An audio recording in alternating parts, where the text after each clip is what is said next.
일단 미국에 정착하는 것 중에 가장 골치 아픈 부분이라고 생각을 해요. 집을 구한다는 건. 집을 구하는 건 구하는 건데 이게 외국인이나 신용정보가 없는 혹은 신용점수가 낮은 미국인도 아파트 승인을 받기가 되게 까다롭습니다. 월세를 내는 것도 계좌이체나 신용카드로 결제를 하는데 신용점수가 낮아? 그러면은 신용카드 한도가 낮아요. 그럼 또 월세를 못 내. 방금 막 외국에서 들어온 유학생들도 결국에는 신용카드를 만들어도 신용카드 한도가 낮아요. 참 뭔가 하나를 해결을 하면은 이게 다 맞물려 있어가지고 결국엔 해결이 안 되는 그런 경우가 이번에 제가 좀 겪었던 부분이고, 이 승인을 받기까지 정말 골치가 아팠어요. 저 같은 경우는 1년치 월세를 선납하고 들어오는 방법도 있는데, 뭐 아파트들마다 그 선납하는 기간, 선납해야 되는 기간은 다릅니다. 근데 제가 지금 들어온 아파트 같은 경우는 1년치를 미리 선납하고 들어온다고 했는데도 안 받아줬어요. 뭐 이유는 그 아파트 사무실 말로는 모든 사람들한테 이제 이 아파트에 들어올 수 있는 그런 권리를 평등하게 줘야 된다 라고 이야기를 했는데, 솔직히 그 부분은 제가 잘 이해를 못하지만 뭐 아파트 방침이 그렇다니까는 일단 알겠다고 했고, 그럼 결국에는 월세 선납도 안 되면 보증인이 있어야 되는 거예요. 아파트들마다 보증인 기준은 조금 다릅니다. 근데 여기 보증인 같은 경우는 한 달 소득이 세해 전 아파트 렌트의 5배였어야 됐어요. 솔직히 아파트 입장으로는 제가 한국에 돈이 얼마가 있든, 저희 부모님이 한국에 돈이 얼마나 있든, 할머니, 할아버지, 뭐 증조할머니, 증조할아버지, 조상님 상관이 없는 거예요. 아파트 입장에서는. 왜냐하면은 돈이 많아도 돈 안 내고 도망가면 얘네들은 받을 방법이 없거든요. 그러니까 한국에 돈이 얼마나 있든 이런 거는 얘네들한테 전혀 중요하지 않습니다. 아까 말씀드렸던 것처럼 돈 안 내고 도망가면은 아파트 입장에선 받을 수 있는 방법이 없고, 이게 참 얘네들 입장에서는 난감하거든요. 결국에는 저 같은 경우는 저희 아버지를 보증인으로 했는데도 탈락되고, 그리고 바로 뒤에 임차보증회사라는 거를 이야기를 할 텐데, 임차보증회사에다가 제가 신청을 했는데도 안 됐어요. 그래가지고 집을 구하는데 좀 오래 걸렸고, 결국에는 미국에서 생활하고 있는 저희 사촌 누나한테 부탁을 해서 보증인으로 사인을 했고, 결국에는 승인이 나가지고 이제 아파트에 들어온 케이스입니다.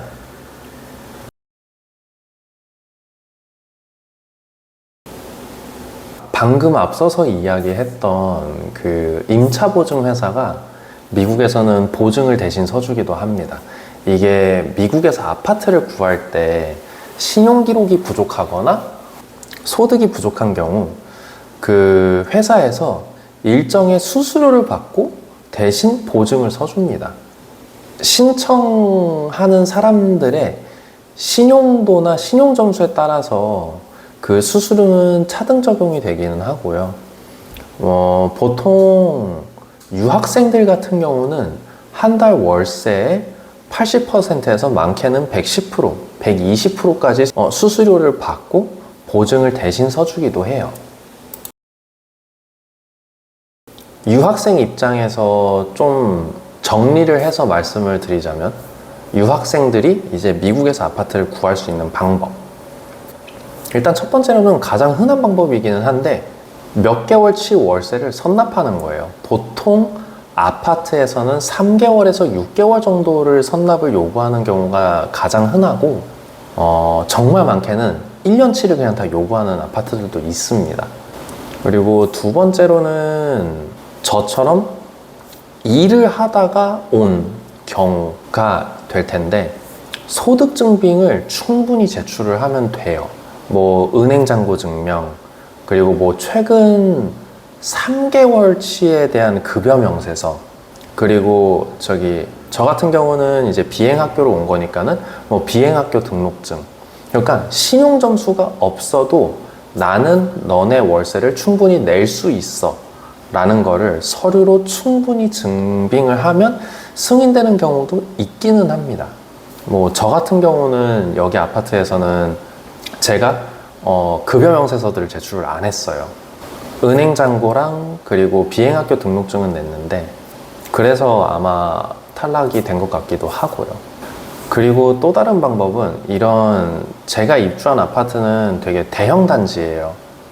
대형 단지인데 이런 대형 아파트 단지는 규정이 좀 많이 엄격하고 되게 까다롭습니다. 근데 개인이 집주인인 곳, 결국엔 개인과 개인의 거래가 되다 보니까 신용점수가 낮거나 그래도 직접 만나서 같이 이야기를 하고 뭐 보증금을 더 내거나 뭐 몇 개월치 선납을 하는 조건으로 받아주는 경우가 많습니다. 그리고 가장 흔한 방법, 저도 이제 미국에서 공부할 때 샌디에고에서 살다가 샌프란시스코에 있는 대학을 갔었는데 그때 했던 방법이긴 한데 기숙사를 들어갔어요. 기숙사를 들어가서 친구들을 많이 만들고 마음이 맞는 친구들 그리고 좀 괜찮다 싶은 친구들끼리 모여서 나가요. 기숙사를 나가서 그 월세를 구해서 기숙사를 나가요. 그렇게 하면은 기숙사보다 싸거든요. 그런 방법도 있기는 합니다.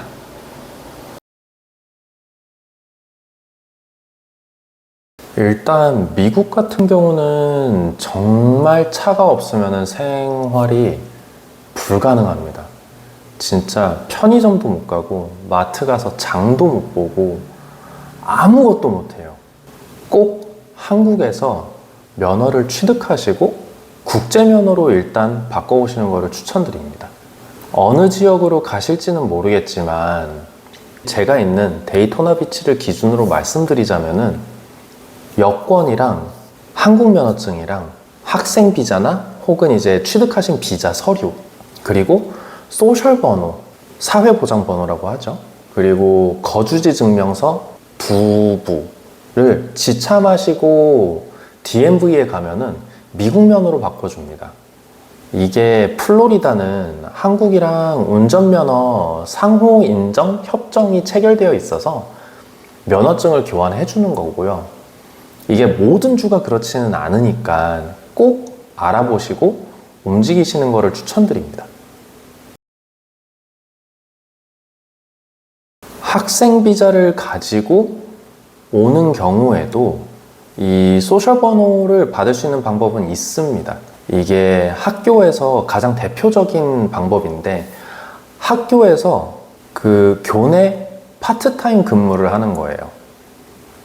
뭐 가장 대표적인 거는 학교 안에 있는 도서관이라든지 카페테리아라든지 행정실이라든지 아니면은 조교로 일을 하는 방법도 있습니다. 그렇게 먼저 일을 시작을 하고 학교 측에서 서명한 고용 확인서 그리고 유학생 담당자가 발행한 소셜 번호 지원 레터가 필요해요. 그것들을 가지고 이제 소셜 번호를 요청을 하는 건데 엄청 번거롭습니다. 이 번거로운 거를 피하려면 그냥 근처 사회보장국에 가서 나는 학생 비자라서 일을 할 수 없고 소셜 번호 발급 대상이 아니다 라는 확인서를 발급을 받은 다음에 그걸 지참하고 여권이랑 한국 면허증이랑 비자랑 그리고 거주지 증명서 두 부 이렇게 챙겨가지고 DMV에 가면은 DMV에서 확인을 하고 한국 면허를 미국 플로리다 면허로 바꿔줍니다. 그리고 이 모든 거를 처리하려면은 차가 없으면 안 돼요. 그래서 국제 면허로 먼저 바꿔 오시고 그 다음에 한동안 차를 렌트하는 거를 추천을 드립니다. 저도 이제 미국 와가지고 뭐 집 구하고 집을 구하기 끝날 때쯤에 제가 학교가 시작을 했어요. 그래가지고 면허증 이거를 처리하러 갈 시간이 없는 거예요. 아파트를 구하자마자 안에 이제 필요한 침대라든지 컴퓨터 책상이라든지 이런 것들 사가지고 다 이제 정리를 하고 짐도 옮기고 바로 학교가 시작했는데 학교가 월화수목금토일을 나가요. 제가 지금 학교 나가서 나중에 이제 더 디테일하게 다루긴 하겠지만은 새벽 5시 반에 나가서 비행하고 그러고 와서 학교에서 그 공부를 계속 하고 뭐 시험 공부라든지 그리고 이제 제가 모르는 부분들이 많으니까 그런 것들을 공부를 하고 그 다음에 뭐 시뮬레이터 타고 그러다 보면은 또 저녁이에요. 이러다 보니까는 제가 면허를 처리를 좀 오래 못했어요. 저 같은 경우는 차를 한 달 정도 렌트를 한 것 같아요. 첫 번째 주는 트럭을 이제 렌트해서 다녔고 왜냐면 짐들이 많았어서 뭐 사야 되는 것들도 많았고 두 번째 주에는 제가 더 작은 차를 렌트를 했어요.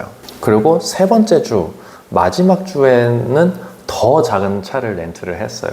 그리고 네 번째 주 때 이제 저는 면허까지 다 끝내놓은 상태에서 차까지 이제 중고차로 구매를 해서 면허까지 포함한 차 부분은 좀 오래 걸리기는 했습니다. 처리하는데.